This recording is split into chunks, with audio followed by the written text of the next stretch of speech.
We're proud to support the craft of journalism.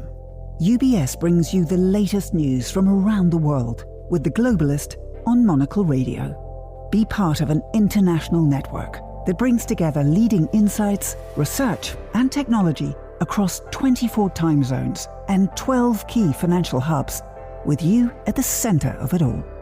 UBS. Advice is our craft.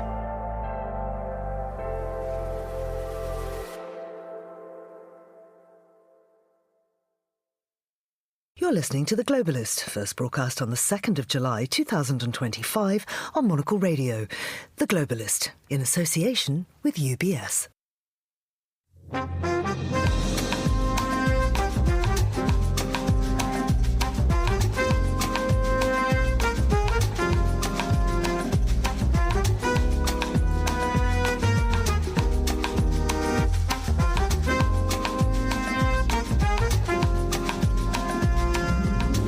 Hello, this is The Globalist, broadcasting to you live from Midori House in London. I'm Georgina Godwin. On the show ahead... We've dealt with Japan. I'm not sure if we're going to make a deal. I doubt it with Japan. They're very tough. We'll cross to Tokyo to find out why it's a hard no when it comes to rice.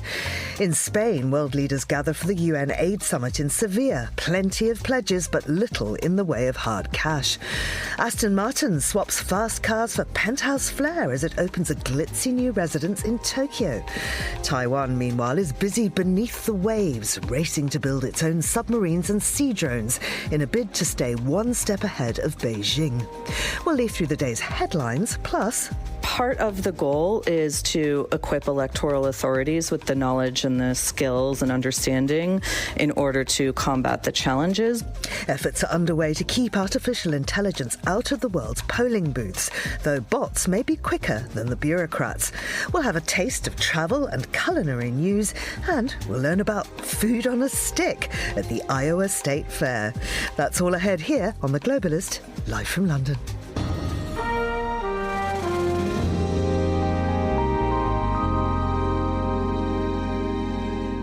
First, a look at what else is happening in the news. Trump claims Israel has accepted terms for a 60-day Gaza truce and pressures Hamas to sign on.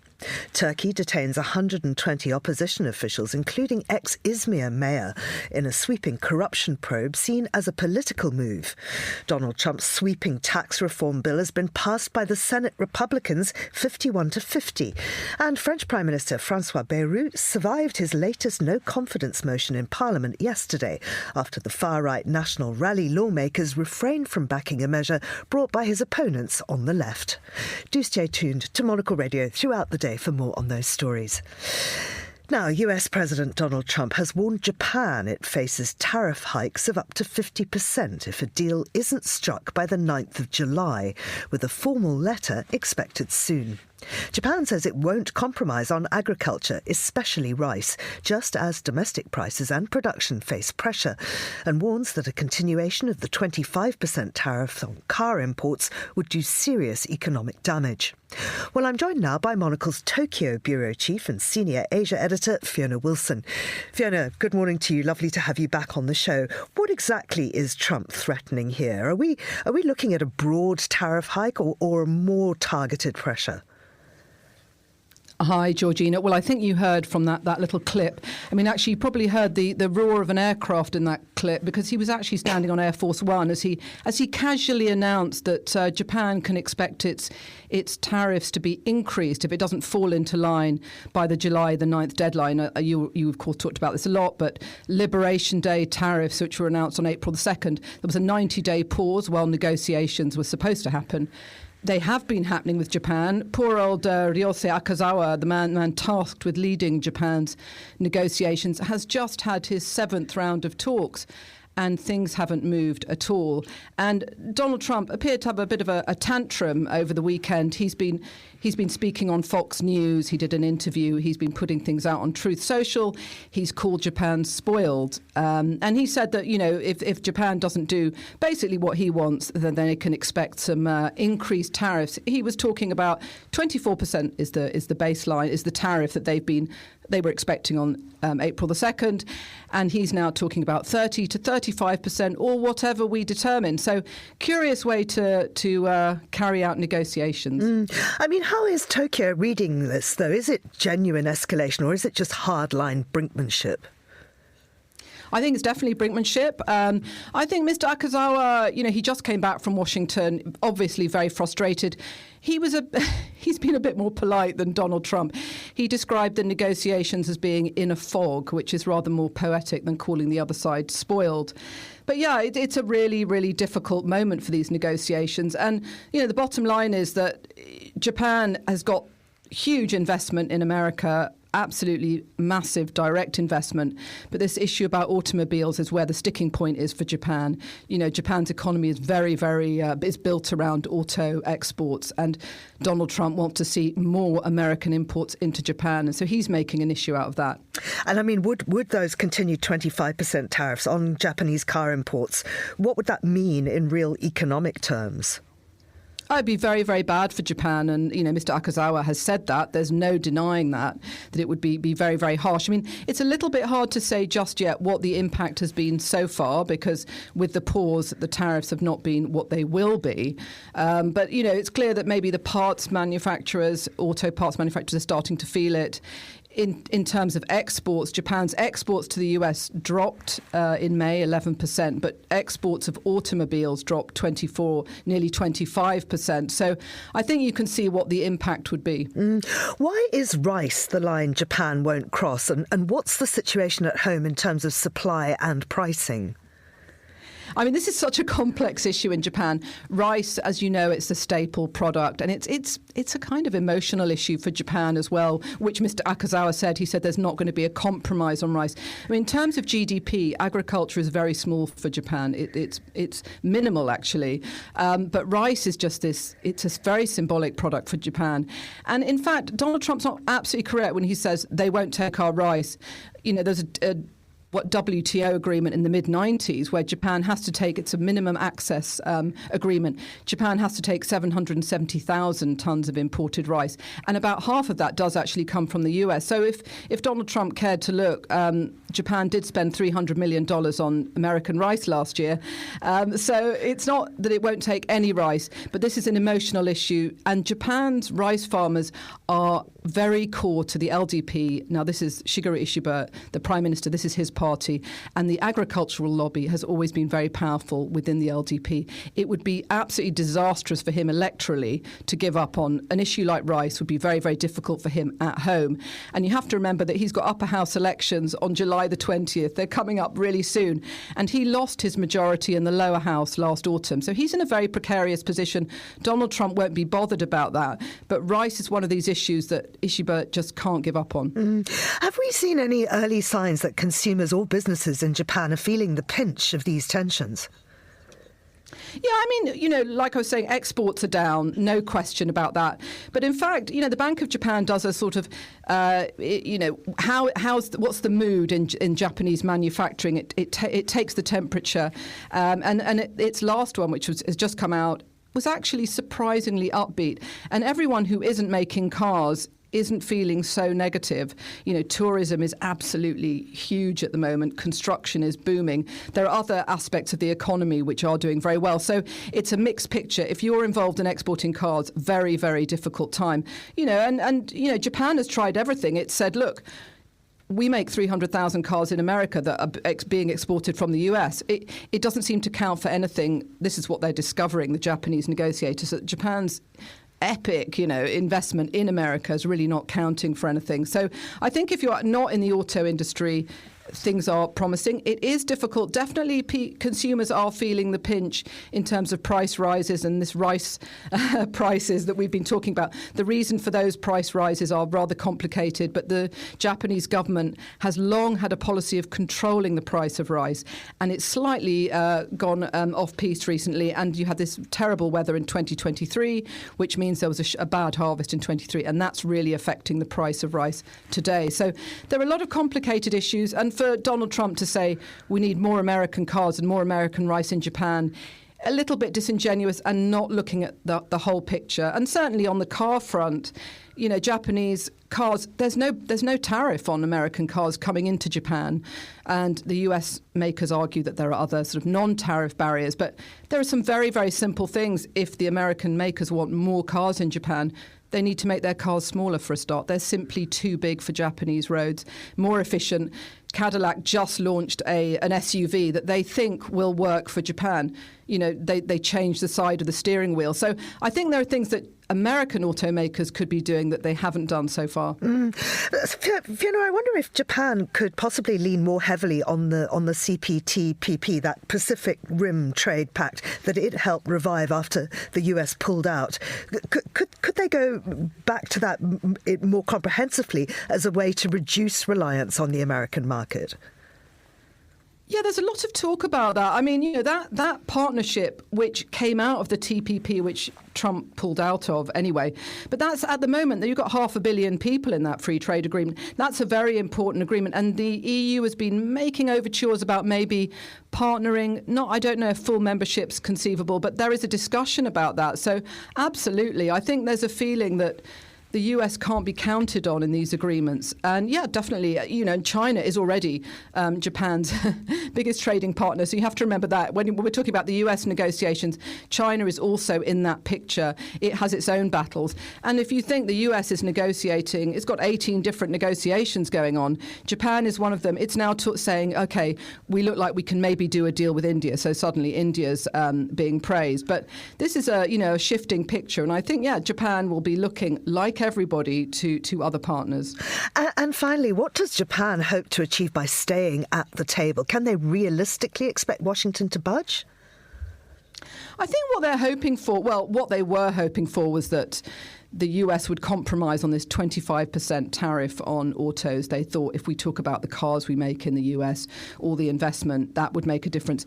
That is probably looking less likely. I mean, now they're saying, look, July the 9th is a deadline of sorts, but it looks realistically, almost impossible to meet that deadline now, and they're looking at the autumn. I think what they might hope for now is that the 24%, or Donald Trump's now talking about 35%, but whatever that figure ends up being, they're hoping that would be reduced to the 10% baseline tariff that the UK got. And the UK has got that tariff while negotiations are really still going on. The trade deal that the UK struck is not really a complete deal. And, Japan may end up being in that position. I think that's the best case scenario for Japan.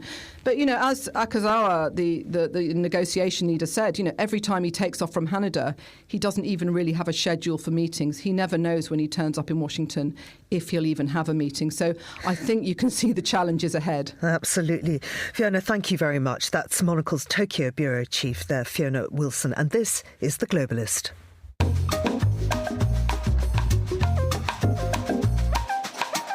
It is 8:12 in Seville, 7:12 here in London.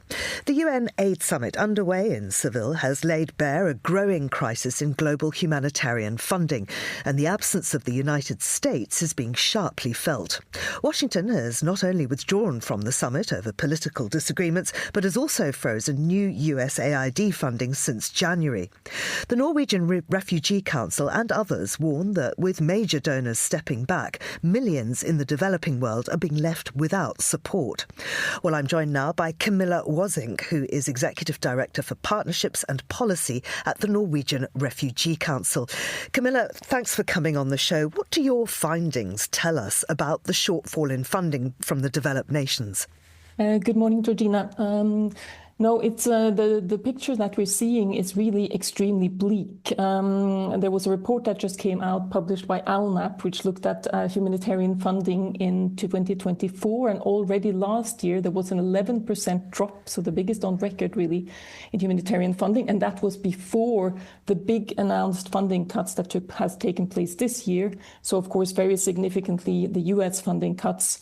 But also from many other European donors. We see Germany cutting, we see the UK, France, Netherlands, Sweden and others.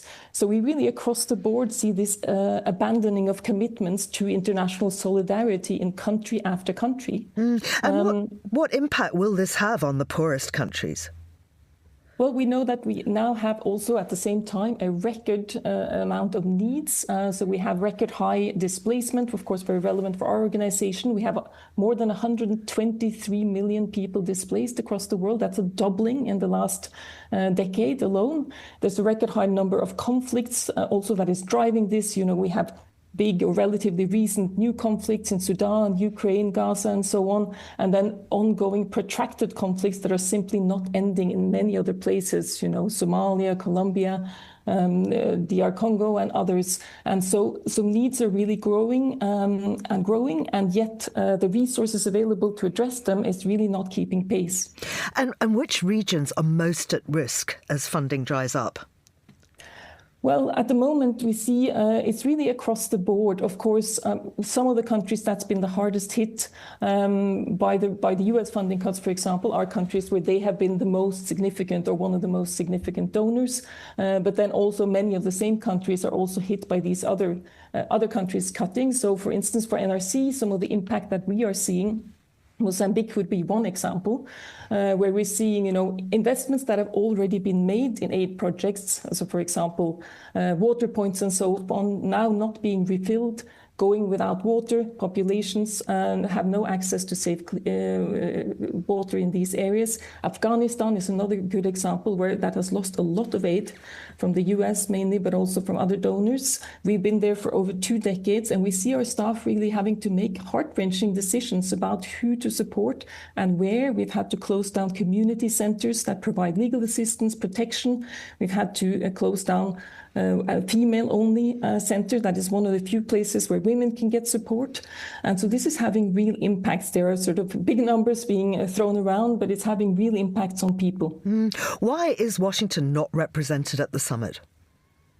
Well, I can't really comment on that.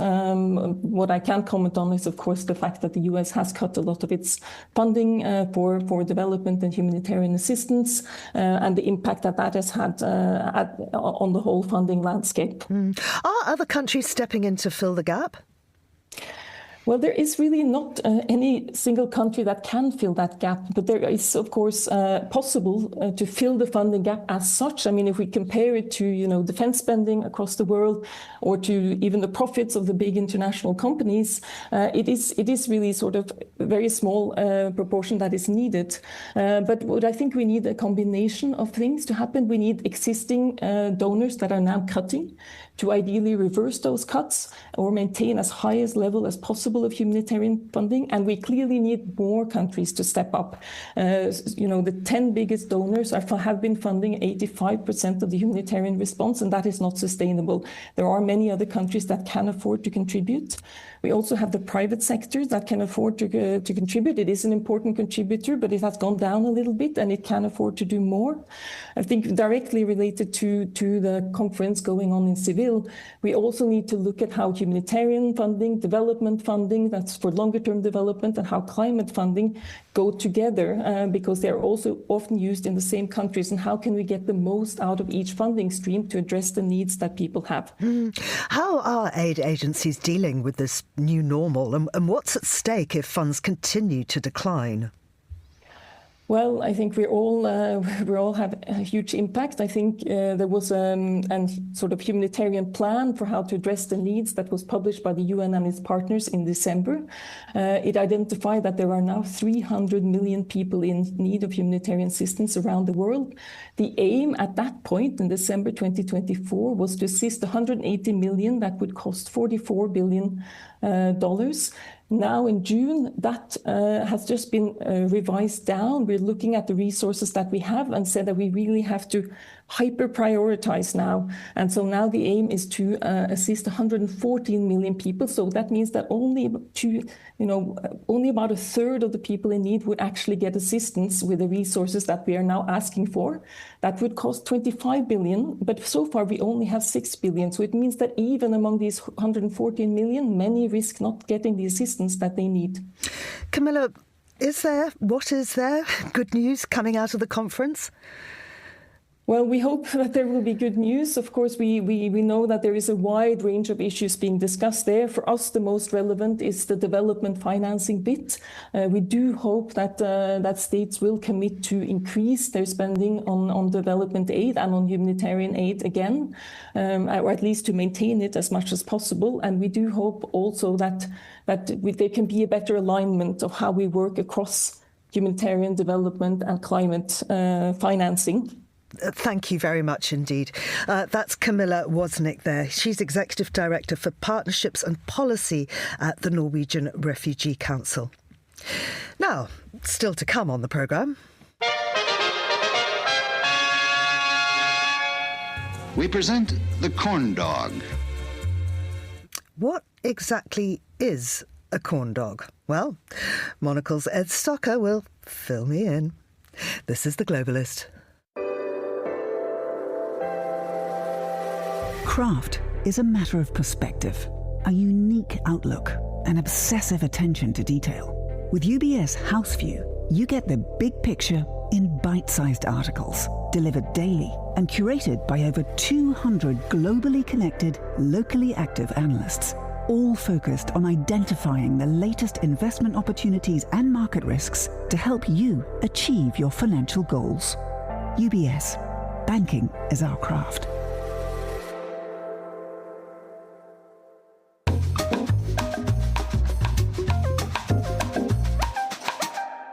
It's 7:20 here in London, and we'll continue now with today's newspapers. Joining me in the studio is Yossi Meckelberg, who's a Senior Consulting Fellow at the Middle East and North Africa Programme at Chatham House. Yossi, it's lovely to have you back. Good morning.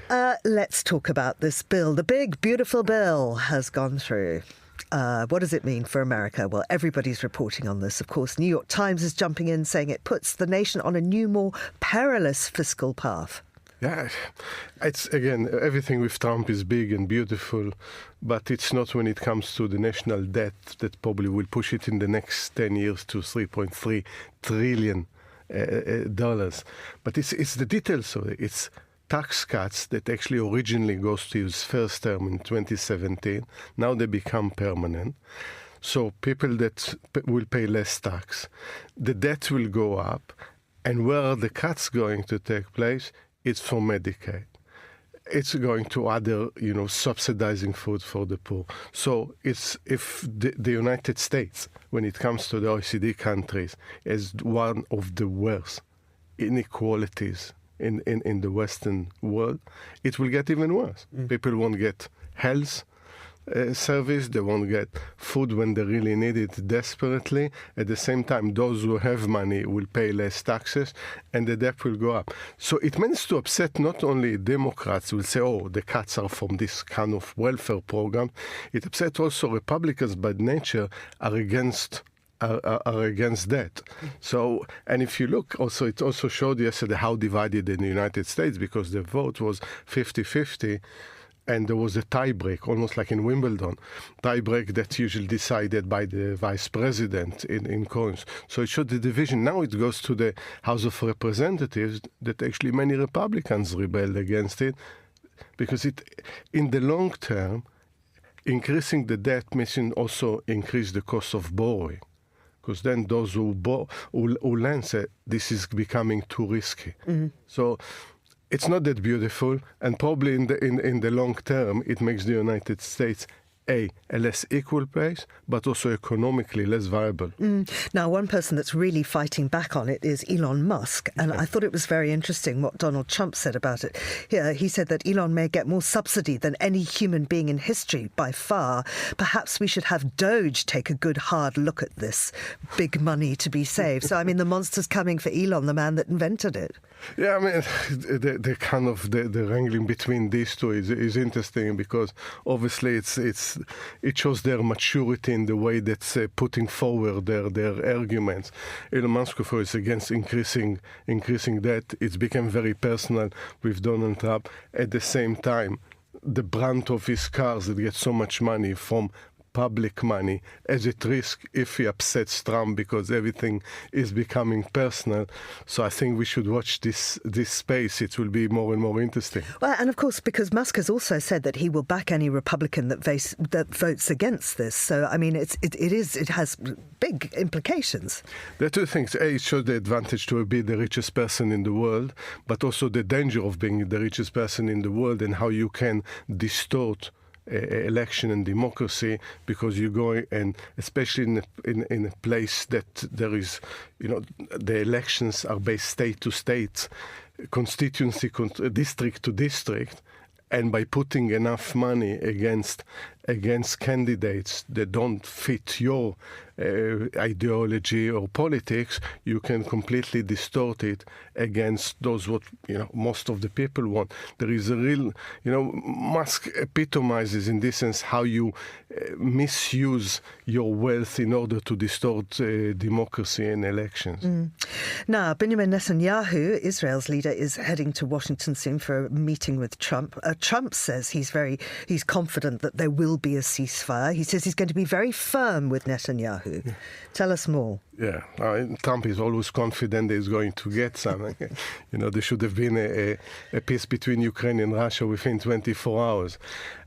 Well, the rumors goes that there is more and more Netanyahu is moving towards agreeing a ceasefire, also because Trump is putting pressure, but also the IDF and the chief of the Israeli Defense Force said there is no more war to fight in Gaza right now, because on two levels we create more and more humanitarian hardships in Gaza. We are breaking international law as a result. This the chief of staff said in a recent cabinet meeting, having a big fight with the two ultranationalists, Ben Gvir and Smotrich. And Hamas is not a military force anymore, and there is real danger for the IDF to enter. It's already into a guerrilla warfare, fighting against guerrilla, which usually militaries don't win. They just lose soldiers. 7 soldiers were killed. 8 soldiers were killed last week. And Trump thinks this is the time to end the war, the release of the hostages. And you see that most Israelis actually look up to Trump to end the war than their own prime minister. That's extraordinary. When is the meeting taking place? Next week, somewhere at the beginning of next week. Of course, there will be a meeting in which both of them declare the great victory over Iran, though we're still looking for verified intelligence to see what actually what the damage caused to the nuclear Iran project. Some say it's just a matter of months until Iran can renew enriching uranium. If you listen to Netanyahu or Trump, it was completely obliterated. The safe money always say it's somewhere in between, but I don't think it's somewhere in between. It's either this is the case or the other. Yeah. Well, let's look at the Danish army now, because Danish women are going to face conscription by lottery. Yeah. I mean, there is a debate for many years about conscription and the value of conscription, also for young people to contribute something, or it's part of their passage to become from adults to join the army. Some argue maybe you're better off going and study or start a business or get into the economic life. And I think the Danish decided this time also to, as the trend right now in Europe is to expand military expenditure, have bigger armies in face of Russian threats and potentially other threats. I think the interesting thing about this story is the lottery aspect of this. Because if you want to create equality, especially in Army, and it's not necessarily the case in Denmark that you risk your life serving in the Danish army, it's less likely. But if you send people to war zones, you don't think that you do it by lottery and risk people's life by lottery. But they don't need all youth to go to the military, so first they will recruit actually those who volunteer to join the army, and then if they're still short of number, it's go to lottery. I find it interesting, a bit bizarre that you do it by lottery. I think with enough incentives, you can probably fulfill the quotas that you need in the military. Yeah, and if you really don't want to go, it looks like you could probably get out of it. You can get out of it, and I think there is also a case to make for some alternative service within society, whether working in education, in hospitals, and knowing that there's some social responsibility we used to do something to contribute in society at a young age. Just tell me, this is not in the piece, but in Israel, how does it work? Because there must be so many youngsters who don't want to be in the IDF. I think when you're in high school, usually you want to go and serve in the army. It's actually the realization, what does it mean to serve, comes when you actually serving, when you find yourself in the checkpoints in the West Bank, or right now in Gaza. But in Israel, especially for the secular and religious nationalists, it's part of the ethos of serving in the army. It's a sort of an equalizer in the society, that everyone is equal. You enter into the army and within 24 hours you see that everyone is equal because the sergeant major tells you so. Yeah, absolutely. So there was a way. I think this is, in some parts of Israel, it's not as powerful as it used to be because of opposition to what the government is doing, opposition to the occupation, and opposition to Netanyahu's attack on the democratic system. Yeah. Now, we started by talking about how the whole of America is going to get much poorer whilst the rich get richer. But one person in particular is going to get even richer because he is selling his perfume for $249 per bottle. It's called Fight, Fight, Fight. Guess who I'm talking about? Yeah, the one that just had a beautiful bill that will call food subsidies from the poor and Medicaid, and probably made, according to some reports, $600 million last year from also the brand merchandise. Whether it's, not that we should give them any publicity, but wide range of merchandise, and now came the fragrance for ridiculous price of, there are two types apparently, between $199 to $249 dollars, and it's Victory 45, 47. I'm still trying to get out why is that, and then the Victory. It's all about. It's called Your Rallying Cry in a Bottle. That's its strapline. Yeah, so we don't have a sample here in the studio to know if anyone should spend this money on that, but it's how President Trump is monetized, basically sitting in the most powerful position in the world, in the White House, and shamelessly actually make money out of it, whether in the United States or abroad, and everyone understands his weakness when it comes to money and making even more money. So whether it's building new golf courses or towers, and now this merchandise, and the fragrance might smell good, but morally and politically, it smells really, really bad. Absolutely. And I'm not going to go into the nitty-gritty of this. I urge people to have a look at the Times today because there's a lot of description of Trump's actual smell. There too. Yossi, thank you very much indeed. Yossi, incidentally, you smell gorgeous. So thank you. Yossi Meckelberg there of Chatham House. This is The Globalist on Monocle Radio.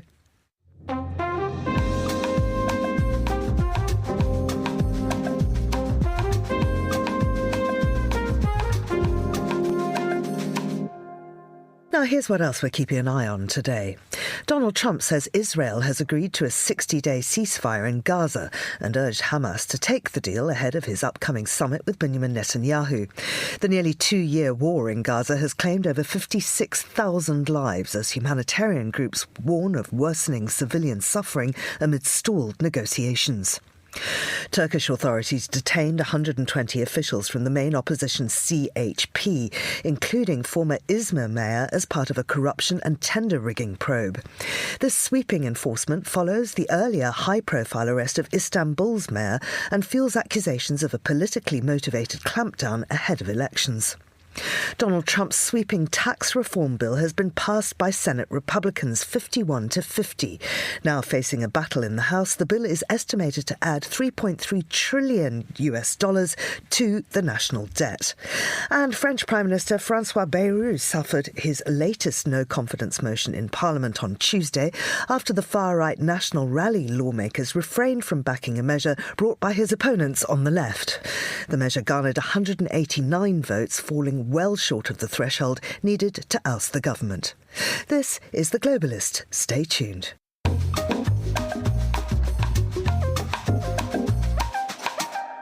Now for a look behind the headlines. Here's Monocle's Deputy Head of Radio, Tom Webb, on Aston Martin's new Tokyo residence. British luxury car maker Aston Martin has just unveiled its first private residence in Asia. Sitting on a slender back street in Tokyo, close to high-end Omasato, the four-storey home is a collaboration between the Aston Martin design studio in the UK and Japanese developers Vibrio. Aston Martin's Chief Creative Officer, Marek Reichman, accompanied Monocle on a tour of the property. If you imagine the future of our industry as an ultra-luxury industry, the car is one component within that, says Reichman. As the customer base evolves, we find more of our clients and customers wanting more than a car.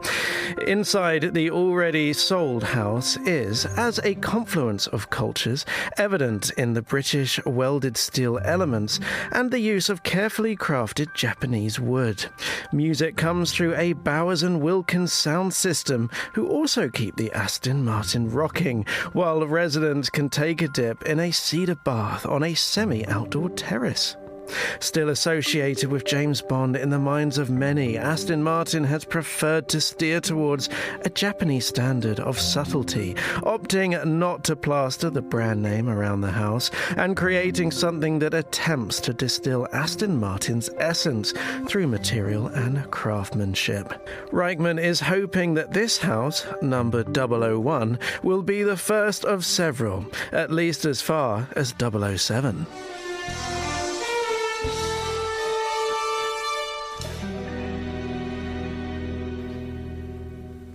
That was Webb, Tom Webb. For more from Monocle's editors and correspondents, sign up for our free daily newsletter, The Monocle Minute, at monocle.com/minute.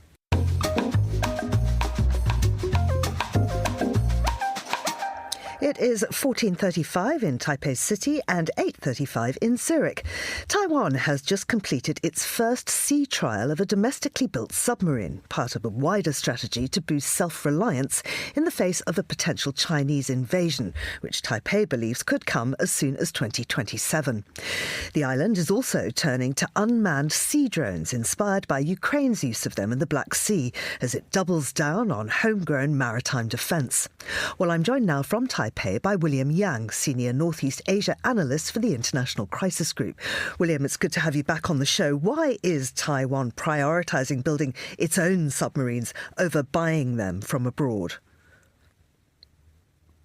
Hi, Georgina. I think one of the most important reasons is because the past experiences and the current situation of backlogs that Taiwan is facing when it comes to receiving weapon supply from the United States has really convinced Taipei that it is necessary for itself to also start to have the ability to have the indigenous and homegrown kind of military industrial base. And the submarine obviously is going to play a very key role in a potential Taiwan Strait contingency when the Chinese ships are trying to cross the Taiwan Strait and launch an amphibious landing attack on the main island. And in order for Taiwan to be able to acquire that ability to attack and prevent these kind of amphibious landing, it's important to start having and acquiring its own submarines. And so Taiwan started this process already 5 years ago and way before that. And then now we're finally seeing the first wave of the indigenous submarines ready to go into sea trial and potentially joining the military exercises in the future. So what role are sea drones expected to play in Taiwan's defence strategy? I mean, I know that they're trying to sort of mirror Ukraine's model, but I wonder if it's wise to base it on that, given that there are very different conditions from the Black Sea to where they are.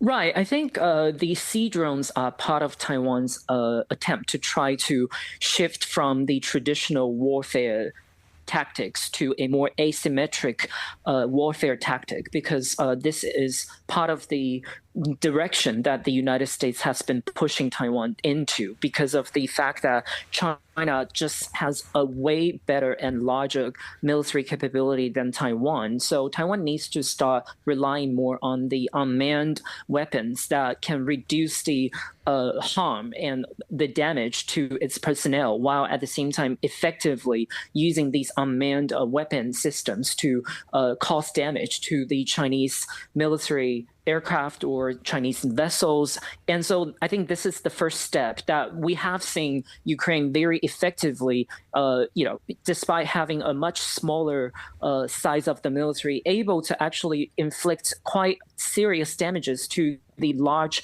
naval vessels and the naval fleets of the Russians in the Black Sea. So despite of the differences of the conditions between the Taiwan Strait and the Black Sea, I think Taiwan believes that these battle-proofed weapons and the sea drones can actually play a potentially important role in Taiwan enhancing its ability to have a multi-pronged attack or defense against a potential Chinese attack. And finally, William, briefly, how is China responding? Are we seeing signs of new countermeasures or shifts in naval posture?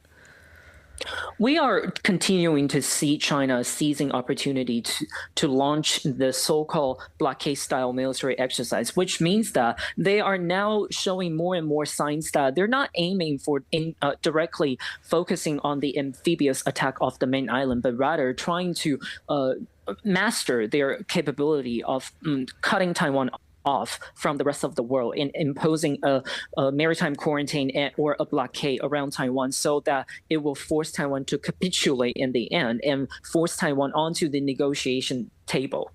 William, thank you. That's William Yang there in Taipei City. You're with Monocle Radio.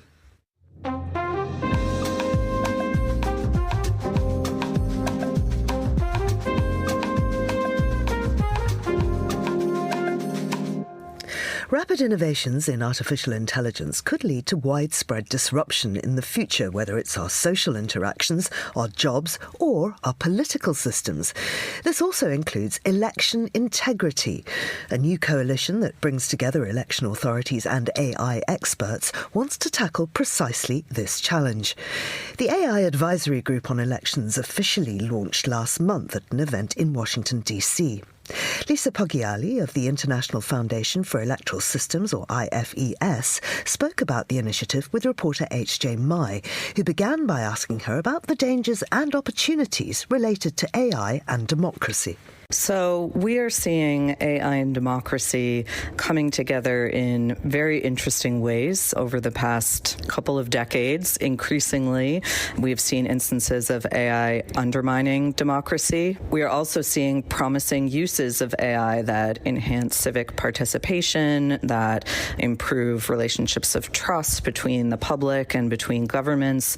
And so this initiative is really about how can we equip electoral authorities, who are really the safeguards of democracy around the world, with the knowledge and the resources that they need in order to be able to contend with both the challenges and then be able to embrace the opportunities in this very challenging geopolitical environment in particular. You just mentioned that it's already impacting elections. Do you have examples, and how far is that going back? I think most people, when they think of AI, there are probably a lot of people out there the first time they'd really interacted with AI is, ChatGPT. But how long has there been, AI influencing elections around the world? Well, I think, it's an interesting question because of the dynamic nature of AI and the many different ways that we can define it. If we're talking about social media and AI-powered algorithms and how they're influencing what it is that people think about political candidates, or, something around the process of voting that then causes them to not go to the polls, that's something that has been happening since social media became a major form of communication around the world. If we think about the advent of biometric technologies being used in elections, that is somewhat more recent. And of course, not every biometric technology has an AI component, but increasingly many of them do because of the conversations around fraud prevention in election voter roll processes.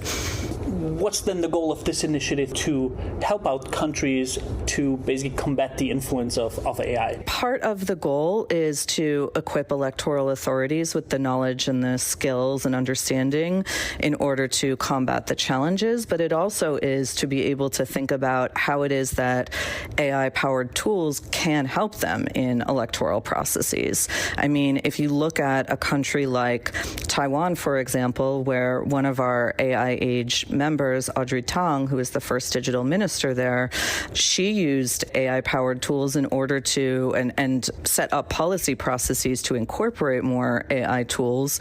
There are so many things that AI can be used for to safeguard the environment ahead of an election, the information environment, the infrastructure environment, so I think there's that element as well. It's not just about how AI is causing chaos and undermining the process. It's also how can the smart and strategic use of AI and the procurement processes around AI tools, how can they be smart and strategic such that we are using the technology in order to enhance democracy? You just mentioned Taiwan, obviously a very, innovative and technological advanced country.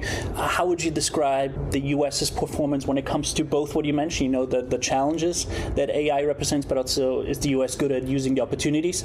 And the same, if you have any insight for, European countries like the UK. So, the U.S. electoral context is so specific in part because it's not centralized, right? We have the states each managing their own part of the electoral process. That is not the case in many countries around the world, and particularly around the global south. Most of the time we're dealing with a central election commission that's administering the election for the entire country. So in many ways, the U.S. is kind of an outlier. There are a few other countries that are similar. But I think when it comes to Europe, many of the same challenges apply. There are just slightly greater resources in many European electoral management bodies.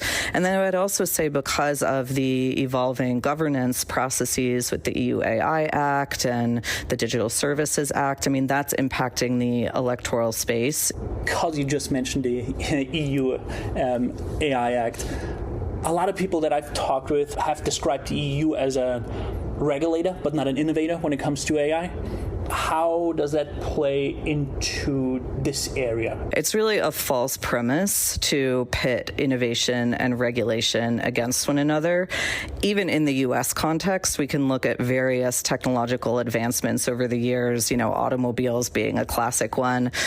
Certainly, there's been a lot of innovation around automobiles and what they can do. And one could say, in part, that some of the safety enhancements actually help to spur that innovation. I think we really need to get out of the narrow-minded approach of pitting innovation and regulation against each other. It's just not true. History does not bear it out. Obviously, in Europe, there's a war going on in Ukraine. You mentioned Taiwan, which has been under threat from China for years. Especially those two adversaries, I would call them, Russia and China. How much of an innovator are they when it comes to AI technology? And, how much of their disinformation campaign, other things that those governments do, is using that technology, and basically are they ahead of the countries who try to protect themselves against that? Well, we definitely are seeing China and Russia using very creative approaches involving AI and also involving humans. So they really, both of them in different ways, have taken a socio-technical approach, I would say, to trying to manipulate the information environment ahead of elections. And I think this just speaks to how important it is to have technical experts as well as policy experts as well as advocates at the table in order to help solve these challenges. And that was one of the visions of AI Age, is to bring together technologists and policymakers and lawyers and academics to be able to support and exchange ideas with one another in order to best support the electoral officials. That was Lisa Paggiali of the International Foundation for Electoral Systems, speaking with H.J. Mai in Washington. This is The Globalist on Monocle Radio. There's a craft to every question, which is why at UBS, we query every aspect of the market. Working with specialized experts and award-winning research teams, covering over 3,500 stocks in 50 countries, all delivered in a comprehensive library, answering what you want with what you need. UBS. Banking is our craft.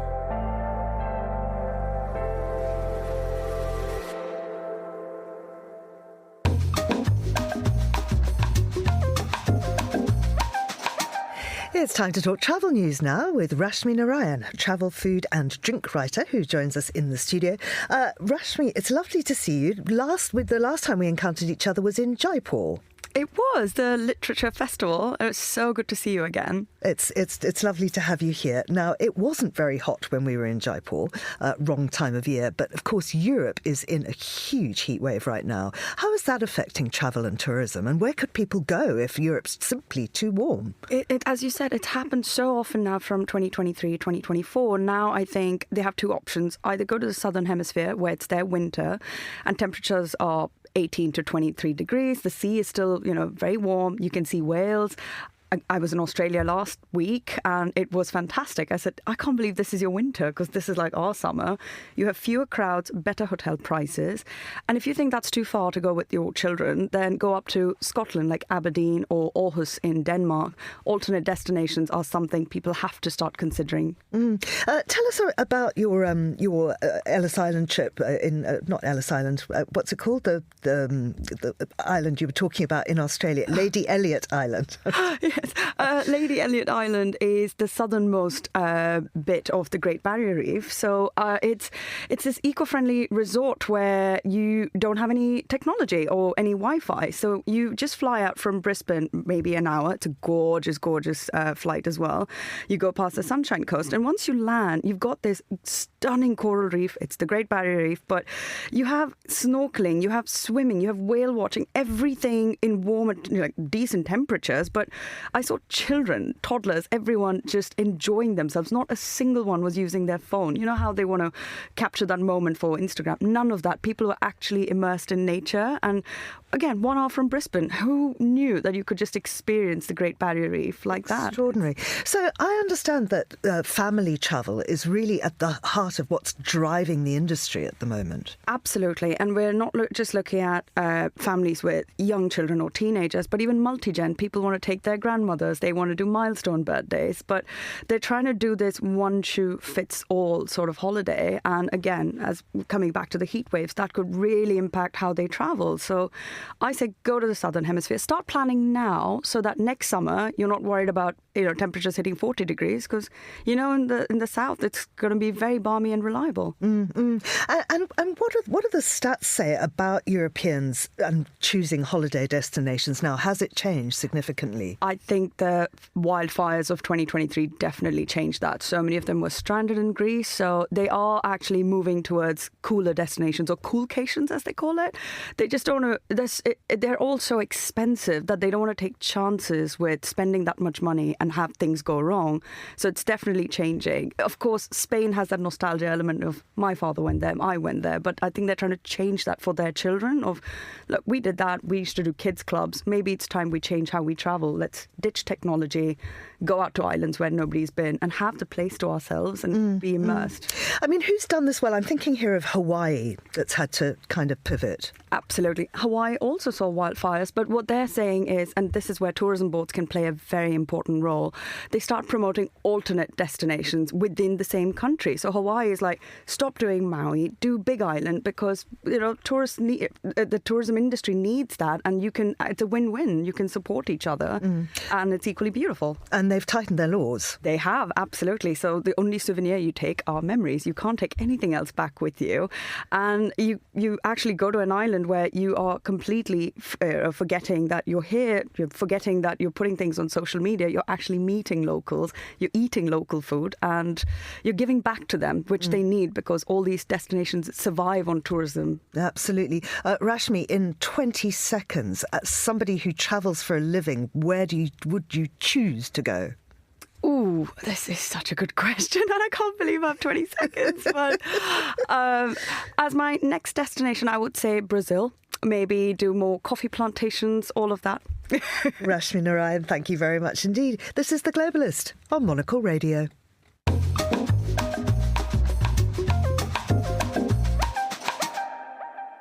And finally on today's show, this week marks the return of the Iowa State Fair, and Donald Trump will be in attendance tomorrow for activities related to next year's 250th anniversary of American independence.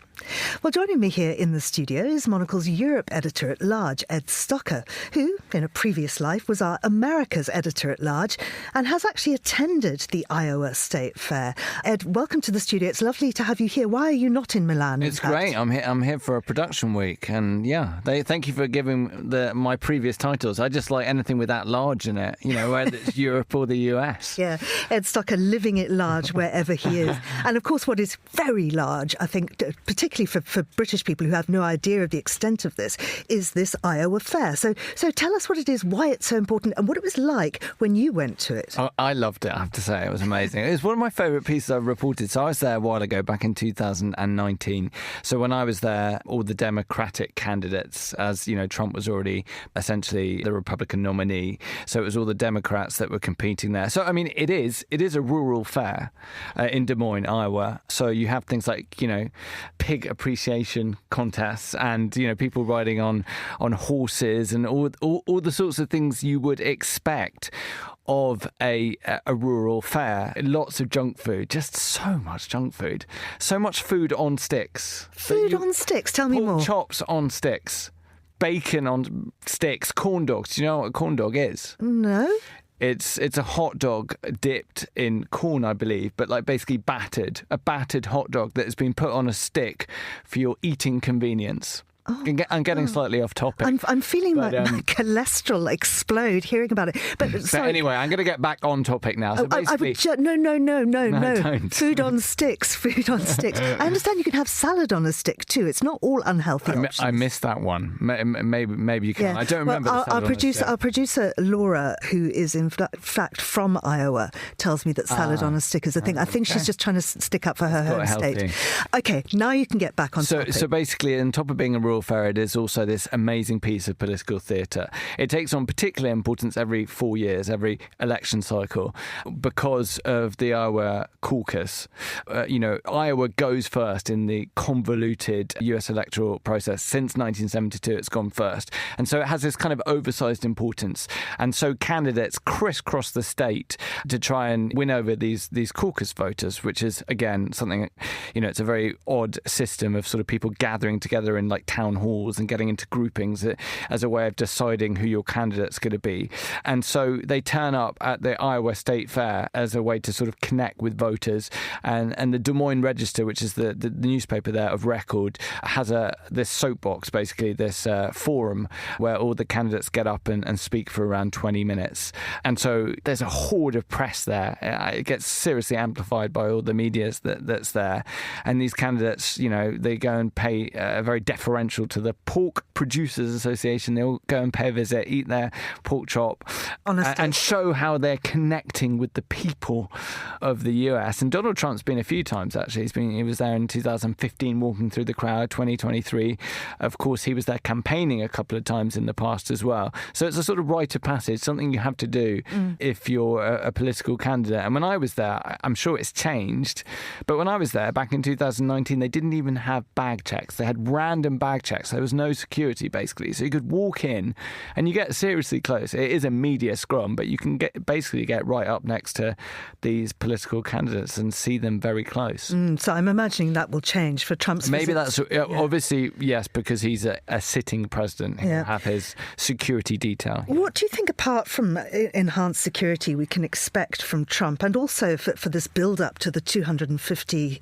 independence celebrations? Well, Donald Trump likes to give a speech, so, he's in permanent rally mode, isn't he? So this is, another chance, and apparently, the tickets are very in demand for him speaking there in Iowa. So it is, as you mentioned, this part of this series of events that are taking place all over the US to mark the 250th anniversary of the country, which will culminate next year. So this is one of the events, and I believe Trump will be making other appearances elsewhere in the country as part of this.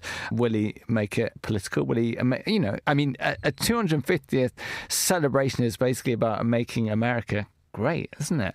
So I imagine there'll be a few tie-ins with his core political message, Georgina. I'd imagine. Monocle's Ed Stocker there. Thank you very much for joining us here on The Globalist. And that's all for today's programme. Thanks to our producers, Monica Lillis, Chris Chermack and Laura Kramer, our researcher, Henry King, and our studio manager, Flynn Simons, with editing assistance from Elliot Greenfield. And I just wanted to flag up a programme you can listen to from our website. That's Meet the Writers. The latest episode is with Eliza Reid. She's from Ottawa. That's where she grew up. Went to Oxford, married this lovely student, a historian, quite a quiet man, who accidentally ends up being the president of Iceland. So she became the First Lady. And she talks to us very entertainingly about that and the book she's written too. After the headlines, there's more music on the way. The briefing's live at midday and The Globalist returns at the same time tomorrow. I'm Georgina Godwin. Thanks for listening.